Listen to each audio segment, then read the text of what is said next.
John 8, 1-11, isa sa mga paulit-ulit nating leksyon na hindi naman maubos-ubusan ng sariwang hatid na magandang balita sa atin. Si Jesus naman ay pumunta sa bundok ng mga olibo.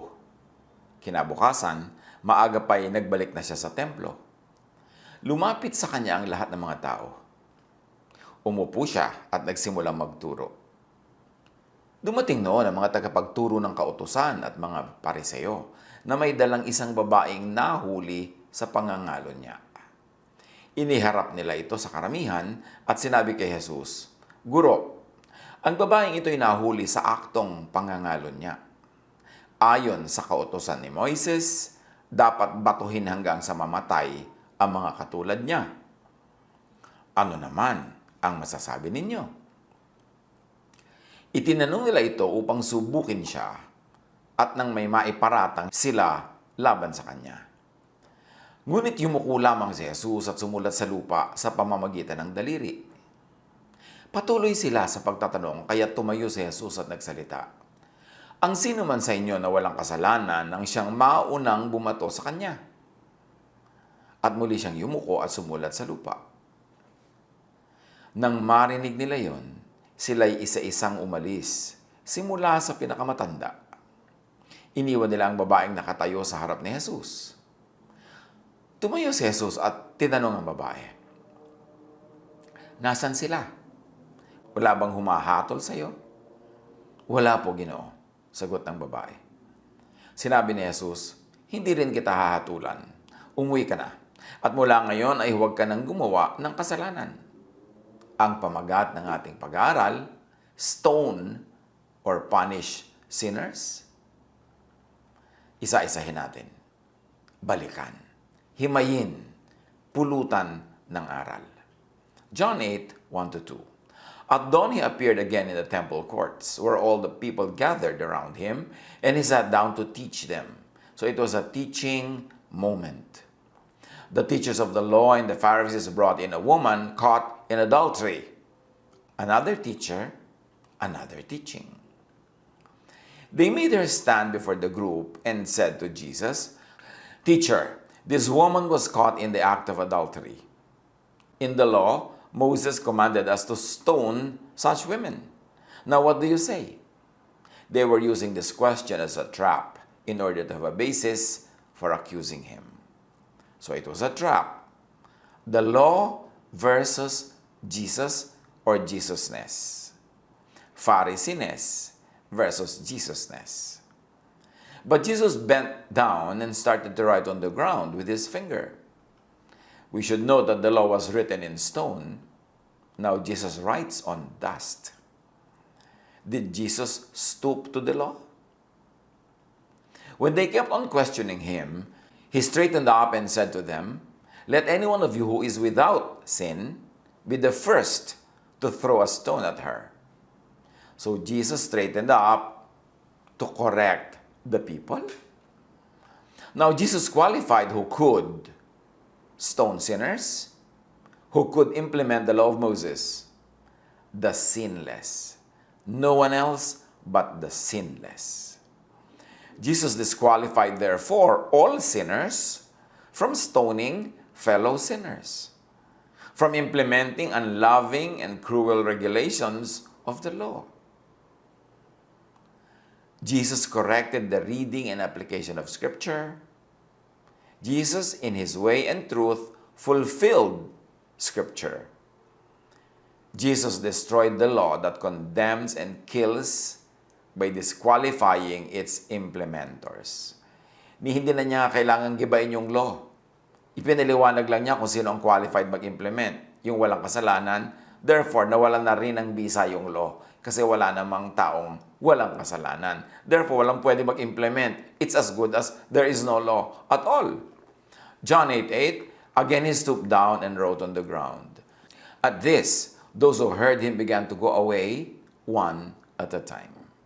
The older ones first, until only Jesus was left, with the woman still standing there. So no one implemented the law.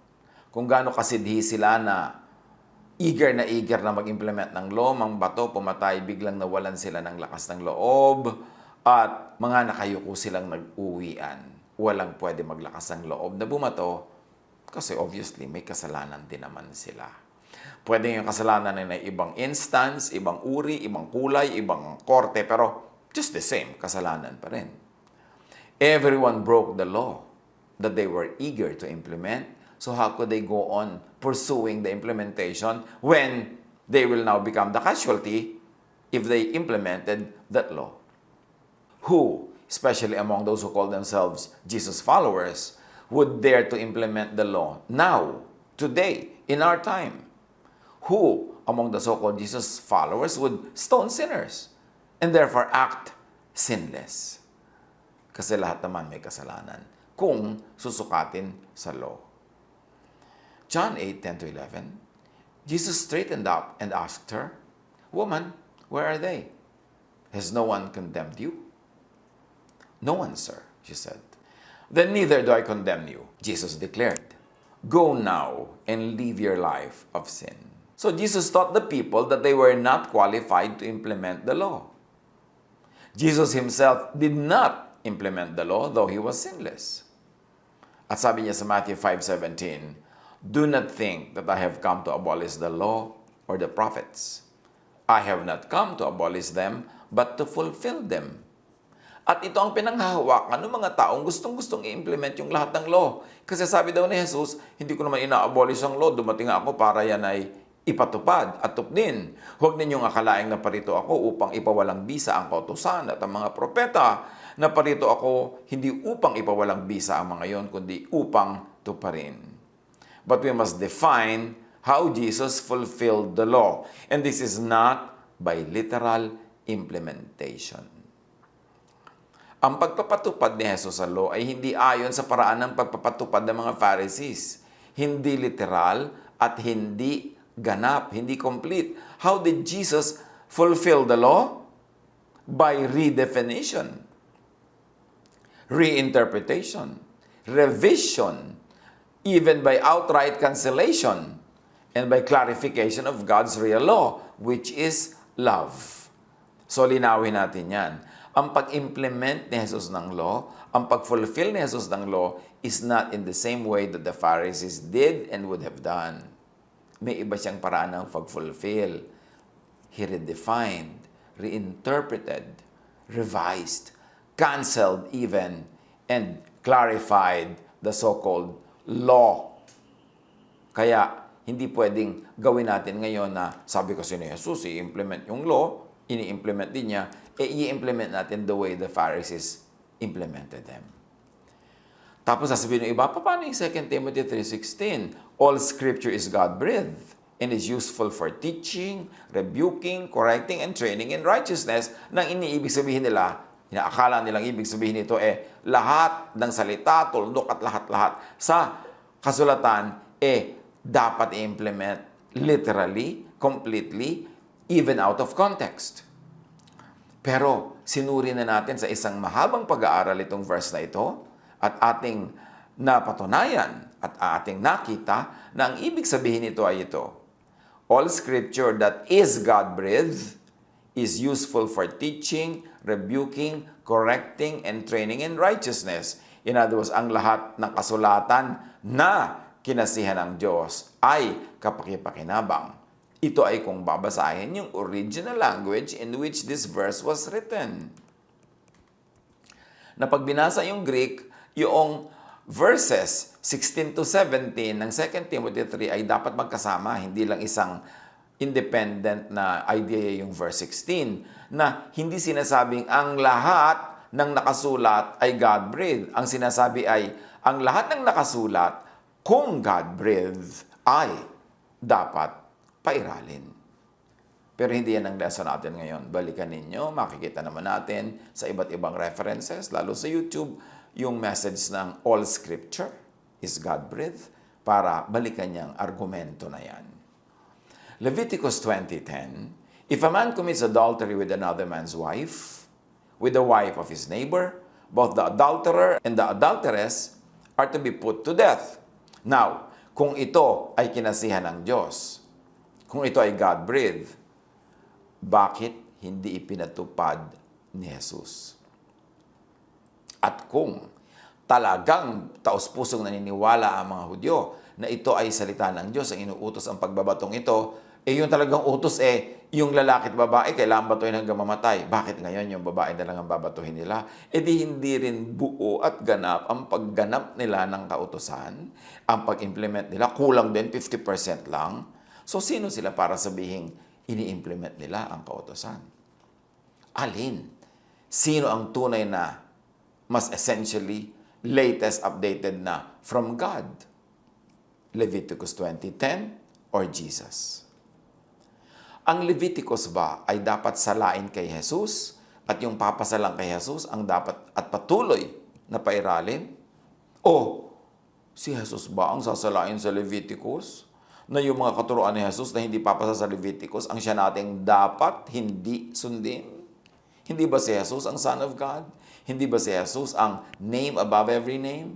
Hindi ba in His name every knee will bow in heaven, on earth, and under the earth? Therefore, in the teachings of Jesus, the verses teaching the teachings of Jesus, dapat magbow doon lahat ay ibang verses. Dahil si Jesus ang above all. He is the Word who was with God and God in the beginning. And in Him, the fullness of the deity lived in bodily form, and all the kindness and goodness of the Father was revealed in Him. So, hindi ba dapat suriin maging ang Leviticus sa katuruan ni Jesus? Alin ang ginawa? Ang itinuro ni Jesus? Judge, stone, punish others or sinners, or sabi niya, measure your own self. Sukatin mo ang sarili mo. Alamin mo kung qualified ka mag-judge. At kung hindi, umuwi ka na. Mahalin mo ang iyong kapwa, patawarin mo, pati ang iyong sarili. Matthew 7:3-5, sabi ni Jesus, bakit mo pinapansin ang puwing sa mata ng iyong kapatid, ngunit hindi mo pinapansin ang trosong nasa iyong mata? Paano mong masasabi sa iyong kapatid, halika't alisin ko ang puwing mo, gayong troso ang nasa mata mo? Mapagkunwari, sabi ni Jesus, alisin mo muna ang trosong nasa iyong mata at sa gayon, makakakita kang mabuti at maalis mo ang puwing ng iyong kapatid. Kailan naman kaya maaalis lahat ang troso na yan to the point na qualified ka nang mag-alis ng puwing ng iyong kapwa? Matthew 7:1-2, sabi ni Jesus, huwag kayong humatol nang kayo'y di hatulan. Sapagkat hahatulan kayo ng Diyos ayon sa paghatol ninyo sa iba. At susukatin kayo ayon sa panukat na ginagamit ninyo sa iba. So bakit gustong-gusto ng maraming mag-judge? Bakit gustong-gusto ng maraming mag-punish? Gustong-gusto nila na magtiwalag, magtanggal, magparusa, magpahiya. Sabi, ganyan din ang gagawin sa inyo. Kaya lang kayo hindi nagaganyan, hindi nahahayag, hindi nabibisto ang inyong mga kasalanan according to the law. Pero pag sinusukat niyo ang mga tao according to the law at sinukat kayo according to the same law, pare-pareho lang kayo makasalanan. Bakit mo gagawin yun? Why burn the bridge of forgiveness over which you too must pass? Romans 2:1, kaya nga sino ka mang humahatol sa iba? Wala kang maidadahilan. Sapagkat sa paghatol mo sa iba, hinahatulan mo rin ang iyong sarili. Dahil ikaw na humahatol, ay gumagawa rin ng ganoon. Why would any sinner want sinners? Want himself or herself to be punished? John 3:17, isinugo ng Diyos ang kanyang anak, hindi upang hatulan ng parusa ang sanlibutan, kundi upang iligtas ito sa pamamagitan niya. So bakit ang maraming nagsasabing church sila ni Jesus ay mahilig magparusa, mahilig maghatol? Paki-explain. Di ba? Pharisees yun, hindi Jesusness. John 12:47, if anyone hears my words but does not keep them, I do not judge that person. Si Jesus na yan, ha? Sabi niya, kahit yung mga nakakarinig ng katuruan ko pero hindi nila sinusunod, hindi ko pa rin huhusgahan. For I did not come to judge the world, but to save the world. So why would my church judge the world while my mission is to save the world? To punish sinners means to punish yourself. Why will you want that? And even if punishing sinners would only be punishing sinners and not yourself, Why would you want to punish others when Jesus himself saves and not judges the world? Pag-isipan natin ito. Marami kasi ang effect sa kanila ng religion, nagiging self-righteous, nagiging judgmental, nagiging makasarili, nagiging mapaghusga, mapanuri, at lagi nakatingin sa kasalanan ng iba. Dapat ang effect sa atin ni Jesus. Ang effect ng Christianity, pag-ibig, pagtanggap, pagmamahal. Kasi yun ang turo at halimbawa ni Jesus. Magbulay-bulay, mag-isip-isip para makita natin kung saan tayo nakatayo at huwag tayong tumanggap ng parusa na gusto nating ibigay sa ating kapwa. Payapain ang loob, patahimikin ang buhay, magmahalan tayo. Ang Diyos ay nagliligtas, hindi siya nagko-condemn, sabi ni Jesus. At kahit pa nga daw, nadinig na kanyang salita at hindi pa sinusunod yon, hindi pa rin niya ginajudge. Suriin natin kung sino ang nabubuhay sa ating puso. Jesus ba o Pharisee? Para tayo magkaroon ng buhay na magaan, maibigin, payapa. God bless us all.